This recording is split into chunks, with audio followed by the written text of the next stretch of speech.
Aiemann. Congratulations on what can only be described as the biggest win of your career. I know it's been a while since the fight actually wrapped, so I guess just what are the emotions now that the dust has settled after not just a big win, but like a very impressive fight all around? Yeah, it was an incredible feeling. I felt like $1 million after the fight. I felt really good. I felt like we won it. You know, I finished the fight super strong.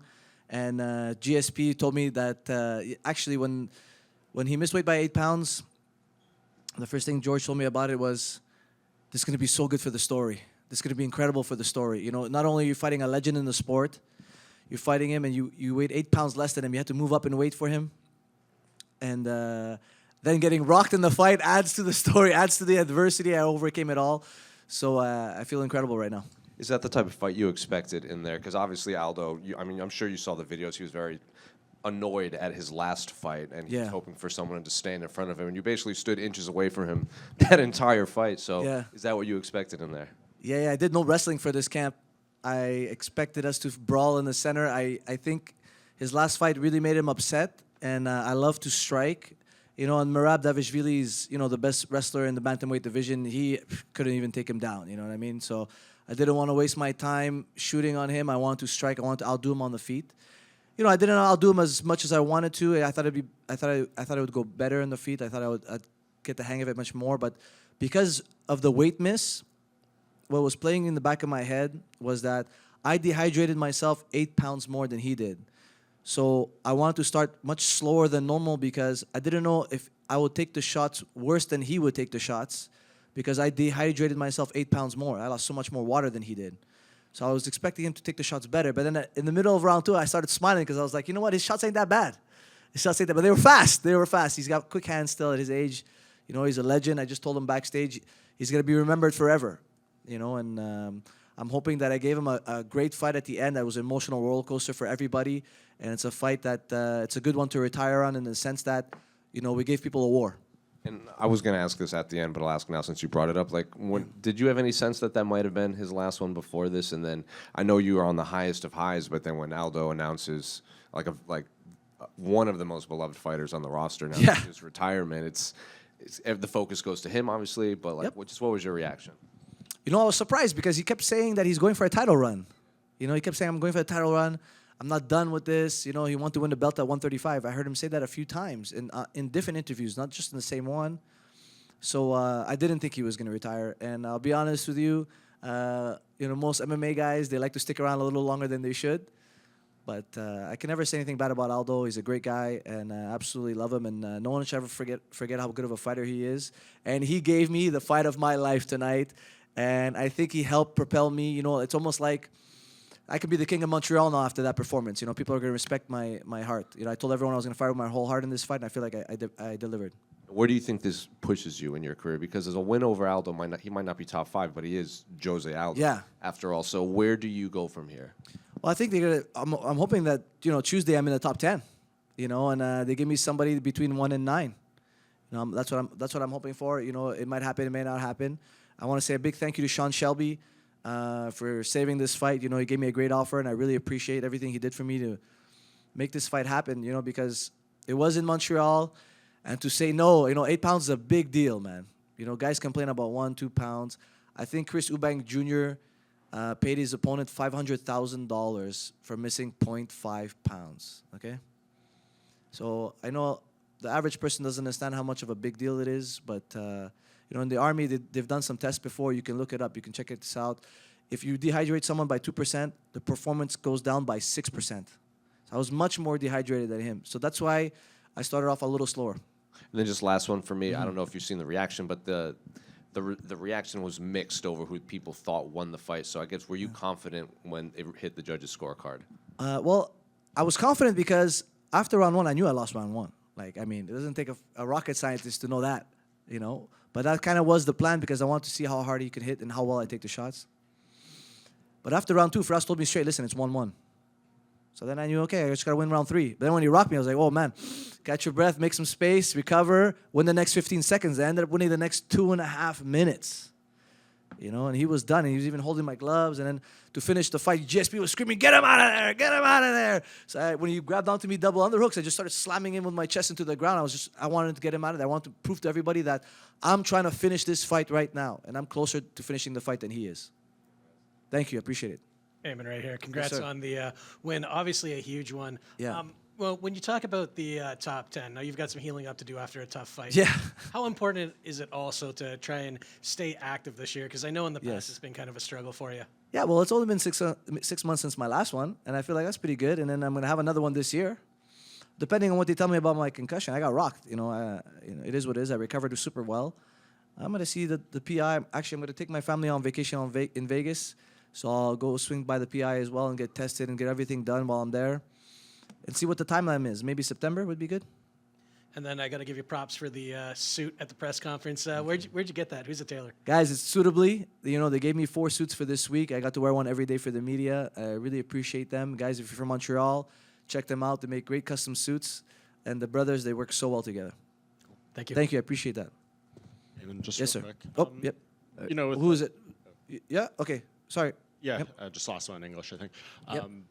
Do you feel like he kind of put you with the weight miss, the late notice, kind of put you in an impossible situation? There was some word going around, like he said he wouldn't fight if you had to give some of you his purse and stuff. Like, Oh, did he say? I didn't hear him say that. no, I know that was some word going around. We didn't hear him say that, but did you feel like you were put in kind of a really difficult? I was in a terrible spot, guys. I was between a rock and a hard place because, the last time they came to Montreal was 10 years ago.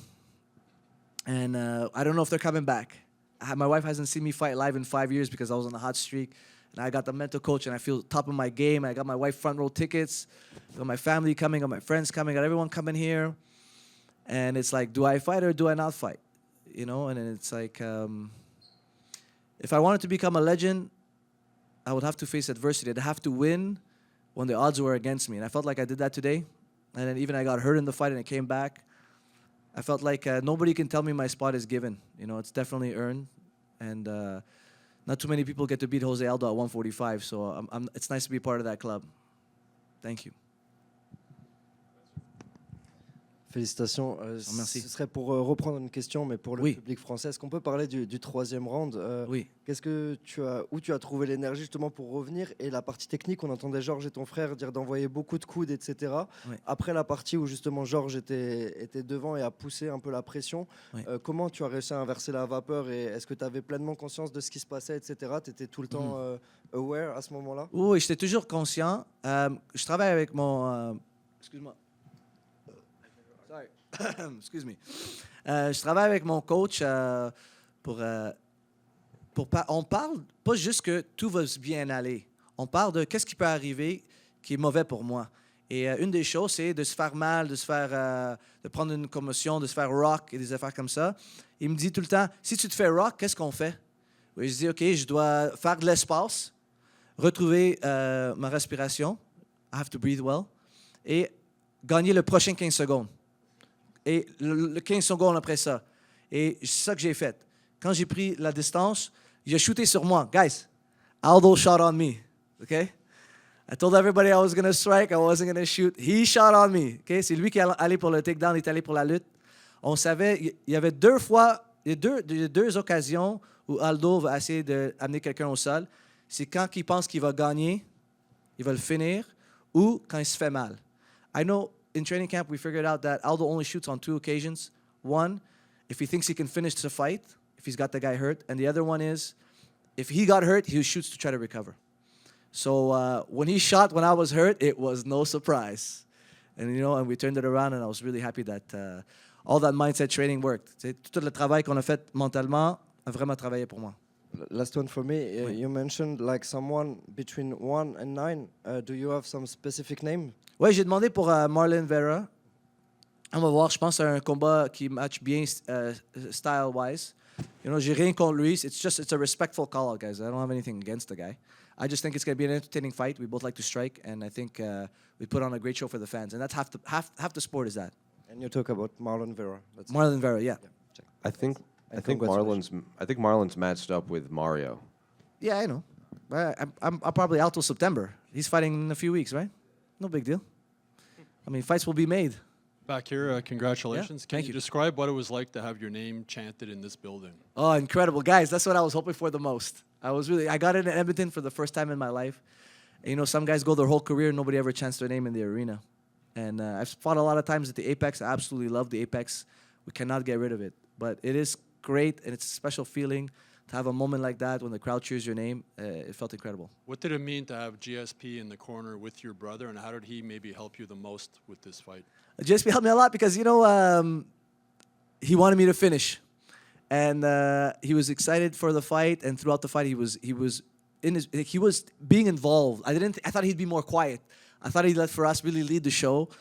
But in round 3, he was yelling me to go for it, and I went for it. You know, Firas wanted me to take it more easy and like go for it closer to the end of the round.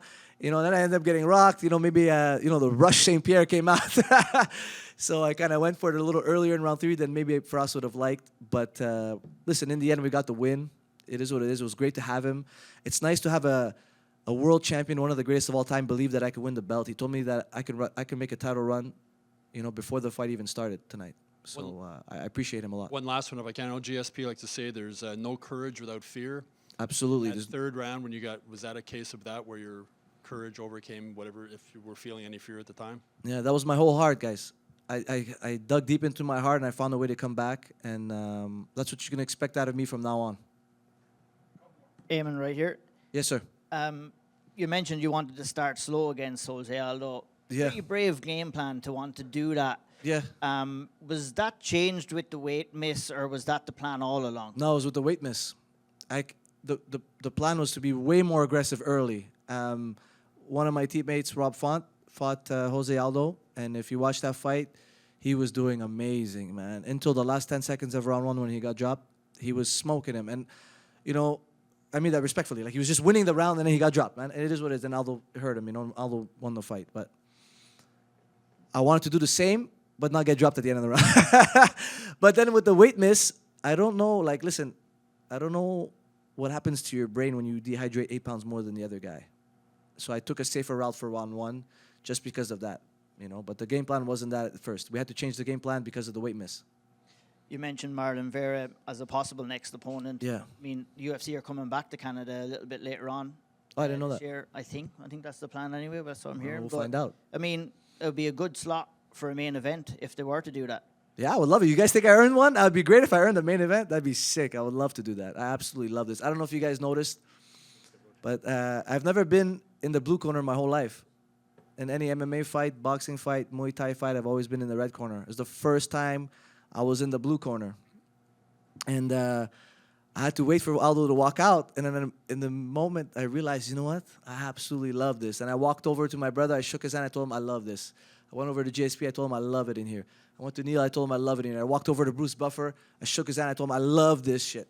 Then I went over to the referee. I told him I love this shit. And then Aldo came back. I couldn't wait for Aldo to get in the octagon. I absolutely couldn't wait for it. Congrats on the win. Thank you. I also want to say, just sorry, guys. Kenny Florian, I got him, baby. Okay? 14 years later, 13 years later, we did it. Okay? Kenny, I got you. Besides having the hometown advantage of having the crowd absolutely lose their minds over you, are there any other advantages to fighting in the town that you train out of? It's just nice that your friends and family can enjoy. But in That the end, doesn't guys. psych you out having your wife there for the first time in 5 years. No. You know, I absolutely love her. You know, I wanted her to be there. But it's just, in the end, it's only me and Aldo fighting. I've come to the conclusion where, like, that's why now she's back in the arena. I've overcome that, like, I don't know what you call it. How would you say that? Superstition, I guess, that she's there or whatever. She used to come to all my fights from 15 until COVID. Only COVID, she stopped coming. Then I got on the hot streak. I'm like, you can't come because I'm on a hot streak. It was basically a superstition. But my mindset coach, mindset Mike, helped me get over all that stuff. In the end, it's mano and mano. It's me and the other guy. That's it. Nothing else matters. Not the crowd, not the arena, not the location. I'm going to prepare to my best, and I'm going to fight with everything I have. Thank you, guys. I really appreciate it.